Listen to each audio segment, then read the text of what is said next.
Hello and welcome back to today's American Flyer Trains.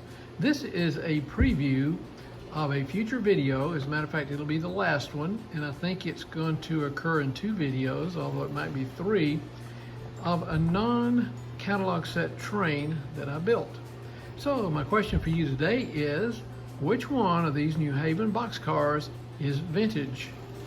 Is it the one on the right in orange, or is it the one on the left in black? Is it both, or is it neither? Stay tuned for that video in the future. And that introduction brings us to the real purpose for this video.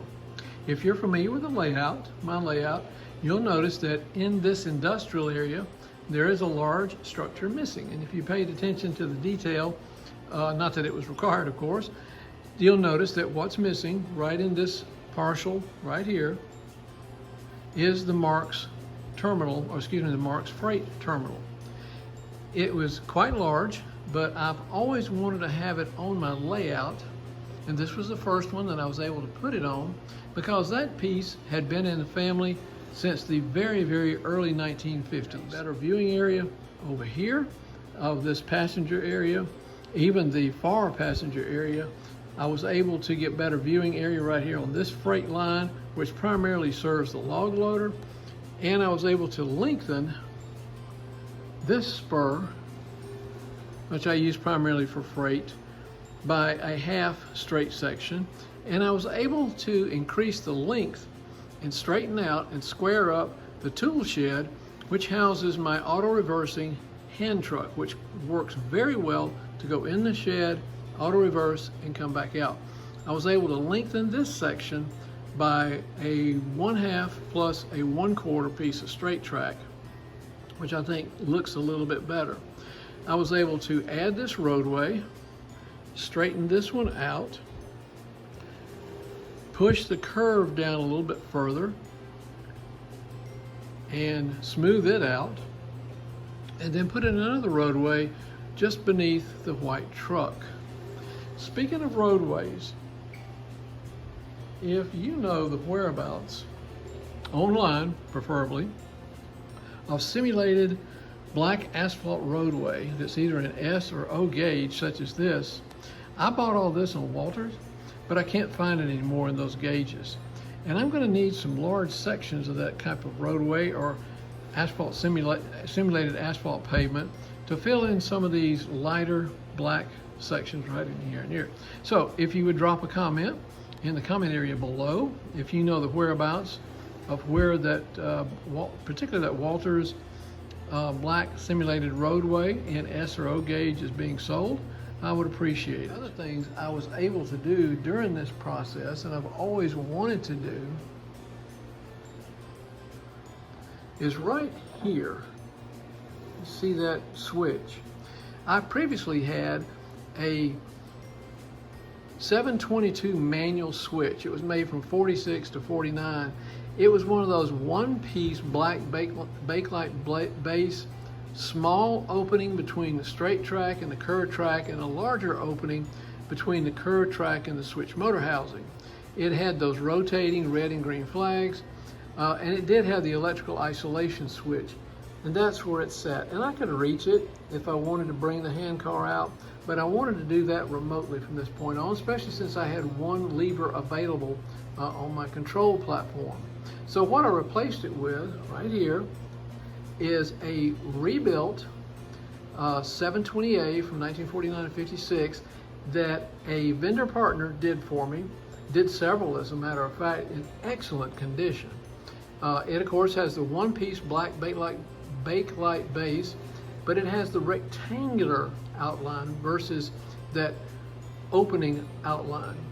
And of course it has the 4 binding posts with the colored disc, which he highly recommended because of their timeline in manufacturing. But what I didn't see coming is that when I pulled that 722 manual out, and with its gaps between the straight and the curve, and then the curve and then the terminal block, is that I had one of these high trestle sections sitting in that little gap. So that caused me to have to pull these 3 high trestle sections out and reposition them. So that required a little bit of work to get them repositioned to balance the load and distribute the load evenly on that elevated section of track. I also had to pull off and replace several of the rubber ties that are on that. But it all worked out. I got the switch positioned. I got this roadway opening increased, and it just looks neater, I think, than it did before. What's going to go over there in this area is kind of a partner of this, but it did allow better visibility to the log loader, which a lot of my guests, just about all of them, really liked, but it was a little difficult to see. The building was great, had a large platform, but there just wasn't a whole lot you could do with it. I did not want to do any demolition on it. For example, to cut out the middle of the floor to run the train inside the terminal. I wanted to maintain that piece in its vintage condition. So let's go take a look at what's going to go here. What I was able to acquire in my recent purchase of a downsizing estate sale, very lucky to get it, was this 612 freight passenger station with the crane. And that's what I was talking about, having a nice matching piece to the magnetic crane.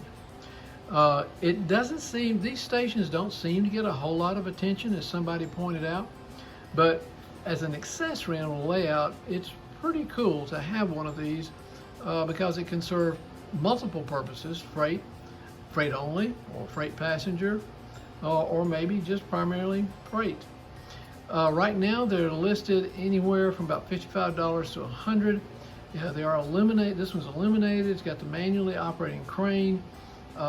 If you're interested, it's a Type 1. It is the oldest, I believe. It has the gray base or platform, which is right there with a light reflecting off of it. It has a green roof, black rotating crane platform. That's right there. Those came in different colors. It's got the green boom, the white building with red trim, yellow painted cab for the crane, red roof, and a black stack. You can see the yellow housing.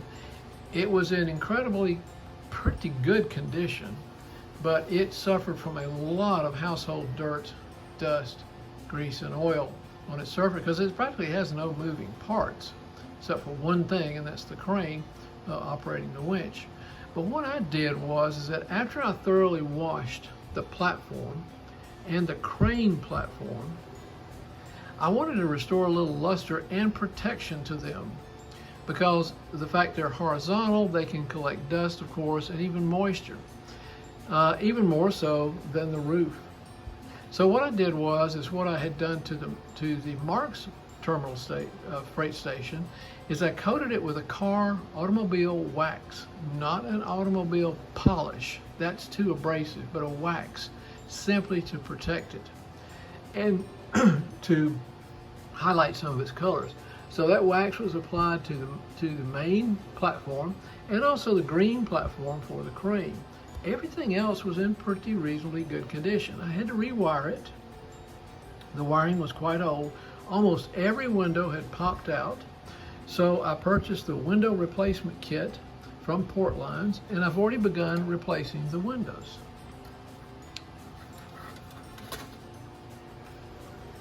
And these I've just replaced. Now I did come up with a little bit of a methodology to replace the windows while we're on that subject. Of course, I cut them to size with an X-Acto blade and a straight edge.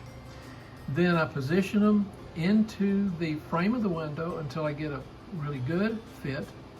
Then I place them in and I put one piece of cellophane tape on one corner. That allows me to peel the window replacement back, put down glue and adhesive all the way around, and then fold it back over without having to handle it a lot or try to reposition it and sliding it around. It drops right back in. Now, the adhesive that I chose to use was just carpenter's glue, just Borden's common white project glue. I didn't see any need of using airplane glue or anything any stronger. I don't think it needs it. Only if it had extremely rough handling do I think it would need something like that. The only screw in the whole thing is this one screw right here that holds on the shoulder that keeps the axle for the gear that raises and lowers the winch in place. And that is it, just one screw. Now if you feel uncomfortable about how the cord is threaded through the crane, through the boom, and onto that, just take some pictures before you disassemble it. I've chosen an 18-volt bulb for the structure. I cleaned up all of its components, and these were badly rusted, all of these. Both the cranks and their axles. This was not as badly rusted, but these two were so rusted I had to soak them overnight in a penetrating oil to even get them off. But they finally came off. Now, as far as disassembly, as always, my practicing guideline is to take photographs. In disassembling this, primarily to get the building separated from the main platform and the two loading platforms or ramps separated from the platform, is tab and slot construction, straightening out tabs. You'll be able to get this apart by simply sliding the roof off. It slides on and off with some slots, and then that one screw, and then everything else just comes apart. Remember, that's the shoulder that holds this axle in place, keeps it from moving laterally. But when you go to take the building off, in particular, it has 14 tabs. There's 4 of them right there. And my experience has been, in order to get anything made with tab and slot construction, you have to get those tabs perfectly straight in order to begin the separation process. And when I mean perfectly straight, that's exactly what I mean. It's got to match the slot perfectly. There's one slot right there. They're just hard to see. There's 2 right there. They just got to perfectly match. Otherwise, you'll be wiggling and bending that thing around. I don't think that's what you need to do. The roof, of course, it just sits with gravity on top of the building. Pull that off. As I said, this roof right here just slides off of the operator's cab. These 2 items are held on also with tabs, and you can see those. This one has 6. A little bit of rust down there, but I didn't bother cleaning that up.